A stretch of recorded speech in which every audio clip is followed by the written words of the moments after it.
Hello and welcome to ITV News Meridian. Tonight's headlines in the Thames Valley.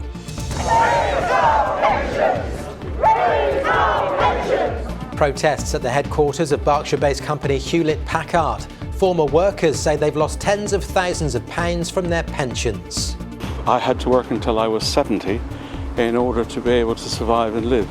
At 70, I had to sell my house. Warnings that nearly a third of electric blankets tested in Oxfordshire aren't safe. How to get yours checked for free. Also on the programme, record-breaking Royals. Reading notch up their biggest win in over 100 years.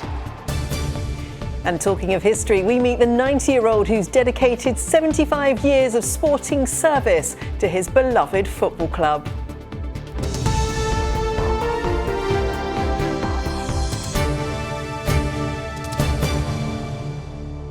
Good evening. Former workers for Hewlett-Packard, based in Berkshire, many now in their 70s and 80s, say they're struggling to make ends meet because they've lost tens of thousands of pounds on their pensions. Well, one former employee says he's had to sell his home because pensions have not increased with inflation. Around 100 people held a demonstration at the company's headquarters in Winnersh, demanding the company change its policy and account for the cost of living rise. Juliet Fletcher reports.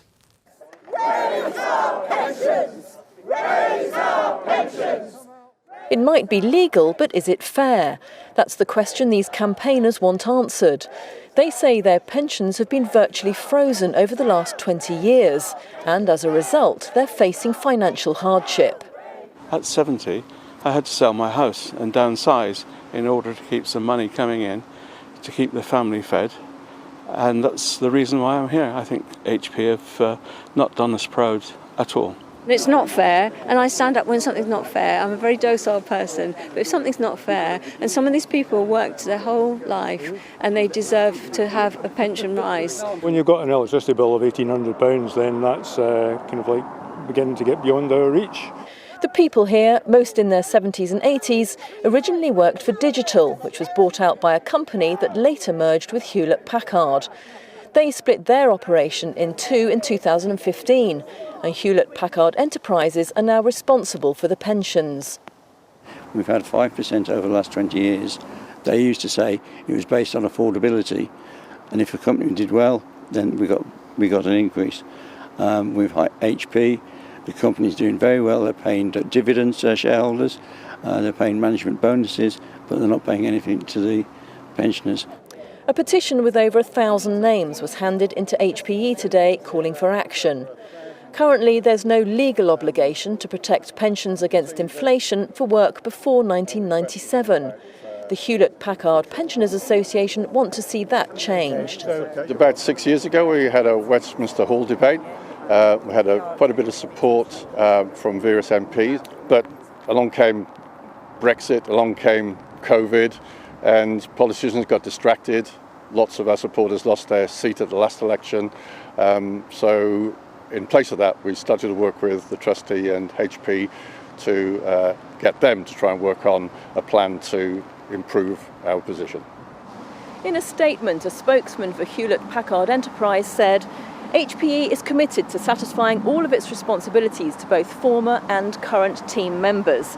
They said the decision on whether to grant discretionary increases to relevant pensioners is given careful consideration and is made based on a number of different factors. They said it's reviewed on an annual basis. These campaigners say they feel let down. They just want their years of service to mean a brighter financial future. Juliet Fletcher, ITV News, Winnersh. A lorry driver has been injured on the A34 near Winchester after his vehicle overturned. It happened on the dual carriageway between the M3 and the A303 in the early hours of this morning. The lorry came to a stop across both carriageways, closing the A34 completely. Police say the driver suffered an injury to his arm and was taken to hospital, and a significant amount of diesel and oil spilt onto the road. The findings of an independent inquiry into the contaminated blood scandal have been delayed until next spring. Thousands of people were infected with HIV and hepatitis between 1970 and 1991. Hundreds of patients were treated at the Oxford Haemophilia Centre at the Churchill Hospital during those years. The inquiry originally said it would publish its findings in late autumn. It now says because of the amount of information it's collected and the weight of criticism towards individuals and organisations, they expect to publish their report in March. Junior doctors and consultants have joined picket lines outside hospitals across the Thames Valley in their first ever joint walkout. Well, this was the scene outside the John Radcliffe Hospital in Oxford. Routine operations and appointments have been severely affected, but hospitals are still covering emergency care. The Health Secretary says doctors in training have already received a generous pay rise. Those on the picket lines say while pay has eroded, workloads have increased. More than 300 drivers who attended a car meet in Reading have been given speeding tickets. Police were called to 3 Mile Cross on Sunday night after reports of hundreds of cars meeting in the area. Some of the drivers were given a Section 59 warning, which is issued to those vehicles being used in an antisocial manner. Next tonight, with the cost of living crisis, many people have taken to using electric blankets to help keep warm.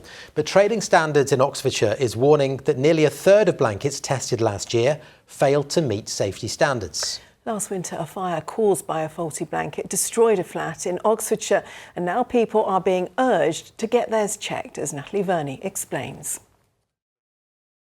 These photos serve as a stark warning. Faulty electric blankets can be dangerous. They were taken last winter in Oxfordshire after a ground floor flat had been destroyed. And it's not that uncommon. Just 5 minutes into filming at this free testing site in Oxford, I found someone who'd had 2 near misses. It burned a hole through the mattress, through the electric blanket and through the bedding above it. So we just caught that in time. But yeah, it was smoking. And the other time was a fault, the electrical fault on the plug.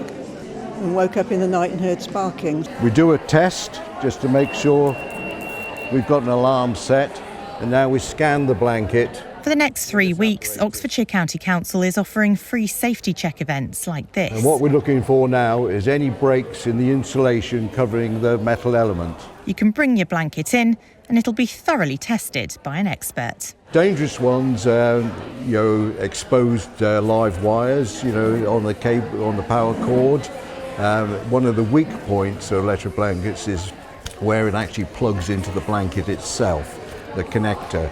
Quite often the cable can fracture at that point and then cause maybe a burn or worse, a fire. Many here have been using electric blankets for years and know the importance of regular testing. But recently, because household budgets are tight, there's been a surge in popularity, and not everyone will know the dangers. Last year saw a really big rise in the number of people who are conscious about wanting to kind of heat the person or heat the room, not the whole house. And so I think there was an increase in the number of people who are using electric blankets, many people buying them new. But I imagine there were people also who were going around looking in parts of their homes where they knew they had one at the back of a cupboard and got one out and maybe used it for the first time for a while. And I think those are the ones in particular would be really, really keen for you to book in and get a test done this season. The whole blanket is gone out of shape a bit. It's very important to use the straps, on the mattress. Clive says most electric blankets under 10 years old and that have been stored correctly are safe. No, I think we'll unfortunately have to fail this one. But the only way to find out for sure is to get them tested. Natalie Verney, ITV News.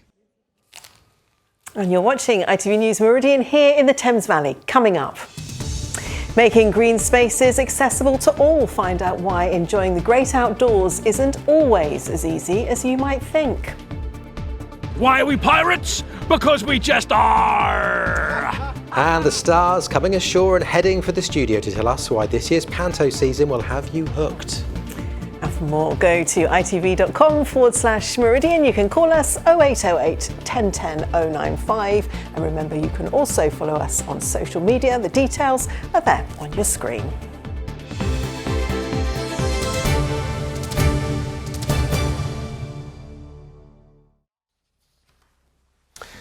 Now, the rate of inflation fell to 6.7% in August, down from 6.8% in July. That means overall prices are still rising, but the rate of increase is falling.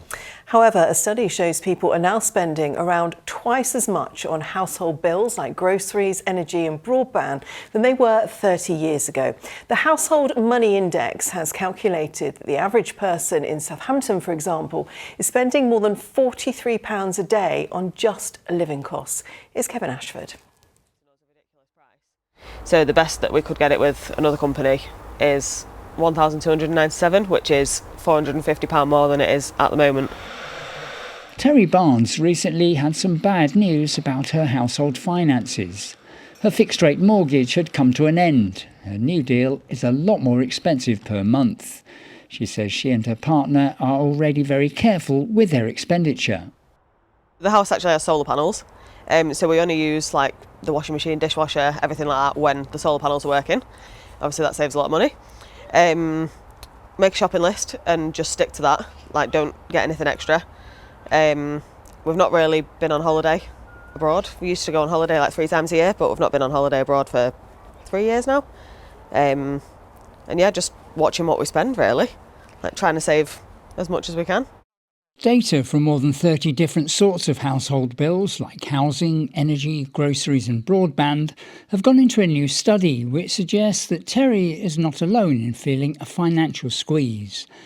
The Household Money Index calculates that the average person in Southampton, for example, is spending £43.35 per day on total living costs. That's more than 62% of the average income in the city. Those behind the index also looked at figures from 3 decades ago and found that household bills have gone up by 1.5 times the rate of inflation since then. We've calculated it based on similar bills adjusted for inflation, and the amount is staggering. It's not looking at anything that's new or anything that's an extra. It's just literally what we're spending to get by.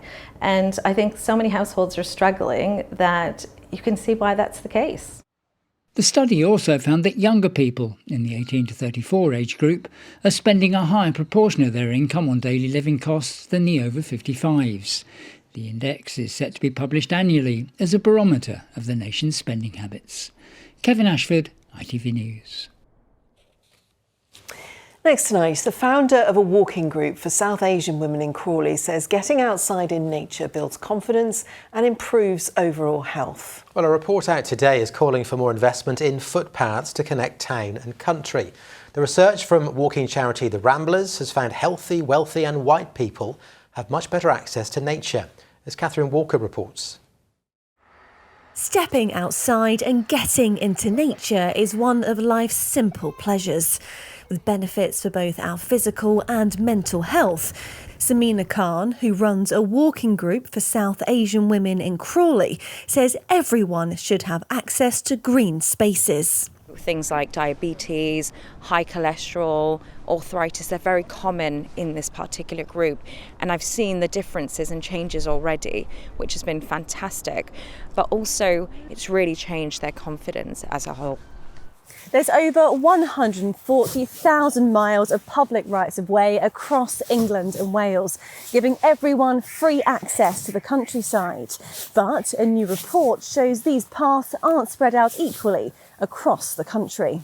The study, which is the first of this kind, shows that people living in affluent areas have 80% more paths in their neighbourhood. When it comes to ethnicity, the study revealed that less diverse areas have 144% more paths. There's a huge gap in equality, where the Concerned about the impact this could have on people's health, the president of the Ramblers wants the government to invest in better footpaths.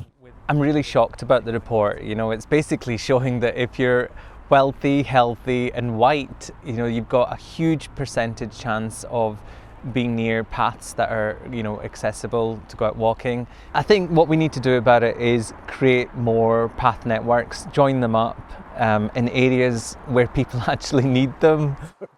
It's a step backed by ITV Dr. Amir Khan, a local GP. He's seen firsthand the health benefits of the great outdoors. And what do you want the government to do about this then? I think green spaces like this should be accessible to everyone. There's no point me telling a patient of mine, you know, you're feeling low, you're feeling anxious, get on 2 buses on a train and you'll end up somewhere nice like this. They should be able to walk out their front door and walk here within a few minutes. And that's key. So every city, every area should have a green space that people can access easily. In a statement, the government told ITV News they have invested £14.5 million to improve access to green spaces for all sections of society. Their ambition is to get everyone within a 15-minute walk of nature. And today, the Ramblers hope this research will help show them the right path forward. Catherine Walker, ITV News. Now let's talk about sport. Andrew joins us in the studio. And Andrew, an amazing win for Reading last night, just incredible scoreline, but their problems off the pitch, they kind of continue as well, sadly. Yeah, the highs and lows of being a Reading fan are all wrapped up in 24 hours. We'll look at the 9-0 win in a moment. But first, the club's owner, Dai Young, has been charged with misconduct. He failed to pay staff on time on 3 occasions last season, so was asked to put money into an account for forthcoming wages, which the Football League say he's failed to do. At the weekend, Reading fans threw tennis balls onto the pitch in protest against him. The league today saying these charges against him personally are needed because Dai Young's repeated failings to meet the required funding are having a detrimental impact on the club. Meanwhile, the Royals had their biggest win in 122 years last night. The 9-0 victory at Exeter came in the EFL Trophy.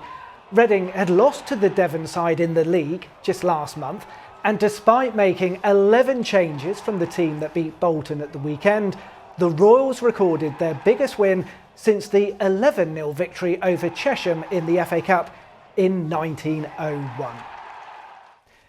In League One, it's now 19 games unbeaten for Portsmouth. They defeated promotion rivals Barnsley to go top of the table, and they're determined to stay there.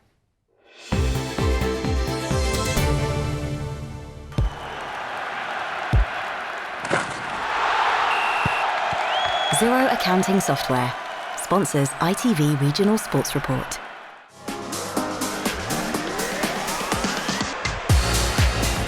A blistering start took Portsmouth to the top with 2 goals in the opening 8 minutes. Colby Bishop picking himself up to fire in from the spot before setting up Paddy Lane just 30 seconds later. And on 16 minutes, Pompey were leading 3-0 against a Barnsley side who'd come into the game on the back of 3 straight wins. Portsmouth did have to stand firm in the second half after conceding twice, but managed to see out the game to rise to the top.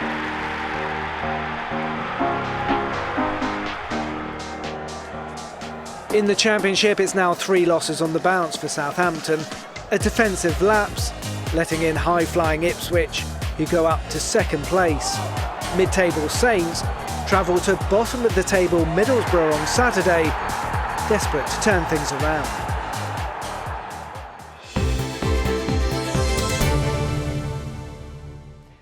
Oxford United lost their EFL Trophy match last night, with MK Dons taking home the points thanks to a second-half penalty. Meanwhile, the U say they'll submit the planning application for their new stadium by Christmas. Oxfordshire County Council approving the use of the land called the Triangle yesterday. Now, football fans are often known to be a pretty dedicated bunch, but one supporter of a non-league team in Sussex has surpassed some of the most devoted. Now entering his 90s, John Buck is described as the beating heart of Burgess Hill Town FC. Sarah Gom has been finding out why. 90-year-old John Buck has dedicated a lifetime of support to his beloved football club. He's played, supported and volunteered, helping make Burgess Hill Town FC the successful club it is today. John began playing as a 15-year-old and has been a fundamental part of this club ever since. While I was playing, I was the team secretary at one time. And as team secretary, nobody had phones or all this modern equipment they got now. So I used to have to go around on my bike delivering cards saying when the players were playing. Football has been my main activity and love outside of my family. During the 1970s, John played an instrumental part in moving the club from matches on Humble Park pitches to its current home, Leylands Park, even mucking in to dig ditches and help with the build. He's juggled all this with family life, even if it's meant a few dashes across town for some key moments. I've got 2 brothers, Kevin and Michael. They were born in 1955, and Dad was actually playing football. So our uncle had to pick him up on a motorbike and take him up to the hospital where he had 2 sons. As Julie said, he's certainly a legend down here at the football club, I think. En route to earning that legend status, John has undertaken many roles, including vice chairperson and groundsman. He now works as a boardroom host. And in honour of his service, a new hospitality suite now bears his name. He is a key member of our team, and we're just immensely proud of what he's done for us and can't really thank him enough. I love football and I love British. I've met so many good friends at the football. People in the town talk to me and say about the football as though I run the club, but I'm only a part of the club, but they know I'm involved. And that's obviously a fairly modest assessment. Sarah Gom, ITV News. John Buck, we salute you. Wow, he looks good, doesn't he? Andrew, thank you. Next tonight, they've swapped the East End and Essex for the South Coast. Sean Williamson, best known for playing Barry in EastEnders, and James Argent, who found fame on ITV reality show The Only Way is Essex, are preparing to take part in the King's Theatre Panto in Portsmouth. Now, it may only be September, but there's a lot to do ahead of their month-long stint at the beautiful Grade 2 listed theatre. And they launched this year's show on board HMS Warrior at Portsmouth Historic Dockyard. And I'm delighted to say that they join us now in the studio. Welcome to both of you. Thank you. Thank you. How was today? Slightly windy on board. It was windy. It was fun. It was always fun. It's always fun with this guy and Jack Edwards, who plays our Dame. They're great, and the rest of the cast are lovely. So it was a great opportunity for me to meet the rest of the cast. We've met before. We've actually sung at the same gig before, going way back. But no, they're a nice bunch, and we're really looking forward to it. And James, so is it right that rehearsals don't get underway for a little while? So I guess these are nervous times, just making sure everything's going to come together as you want it to? I'm actually looking at the script for the first time today. I mean, I might get in trouble for that. But we've got our first read through of the script, so we're excited about that later. I believe before we start rehearsals, I'm going to be at some point learning how to fly. Oh, so I'm quite excited about You're that. obviously playing Peter Pan. I'm playing Peter Pan, and in the past, I've played kind of like minor roles like Sergeant Argent or Dandini or a King. So this time I'm very excited to be alongside Sean and be a lead character in my own right this time. They couldn't find a harness strong enough for me to fly, so I've just taken all of those responsibilities. So they just find you a hook and a wig, presumably. Exactly, hook and a wig and I'm away. I'm more than happy. Sean, it's so different to soap acting, but what do you love about it? Because you come back time and time again. Well, it is, because all forms of television and film acting, they're very long days, and they can take a long time to get the take they want. It could be a shot like moving a glass could take, in the right place, could take 10 minutes sometimes. Whereas it's so immediate when you get on that pantomime stage, and especially with children in the audience, and just the wave of hatred I get, it just makes me feel great. It's nothing like a wave of hatred. Just to You've got to. If you're not being booed, you're a failure. I want to talk about singing, because obviously it's going to play a big part in the panto. Yeah. People might not know, Archie, you are a fantastic singer. Sean, they might be a bit more familiar with your work, but if they're not, let me just show them a quick clip of what has become known as karaoke. Let's just have a look. I'm only human after all. I'm only human after all. Don't put the blame on me. Don't put your blame on me. That's you singing with Rag and Bone Man from Uckfield, of course. They've kind of become a bit legendary, these karaoke sessions. We've been so lucky. We've had the lovely Rag and Bone Man jump up and join us, Rory, and we've had Ollie Murs, Lee Mead. Yeah, all sorts of people have jumped up and been part of the fun. You're going to come up soon, mate, aren't you? I'm driving him mad already. I'm wanting him to get me alongside. Great voice. You have got a great voice. How did you get into singing? Well, I used to do a lot of amateur dramatics, actually. Like when I was a kid, I went to my local theatre. I did lots of like musicals and plays. I've always had a kind of love for theatre and performing and singing. And now, like, I class myself as a full-time wedding singer. not just specifically weddings. I do functions, events, whatever. But I like to say that I'm now the wedding singer.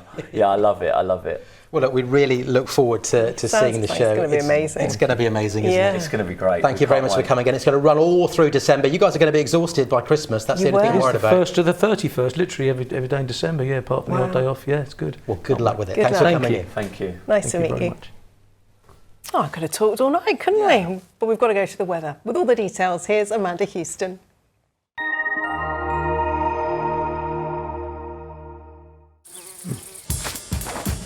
Whatever the weather, it always feels like home. Vaillant Heat Pumps and Boilers sponsor ITV Meridian Weather. Hello again. Well, I hope despite today's weather, you've managed to have a lovely day so far.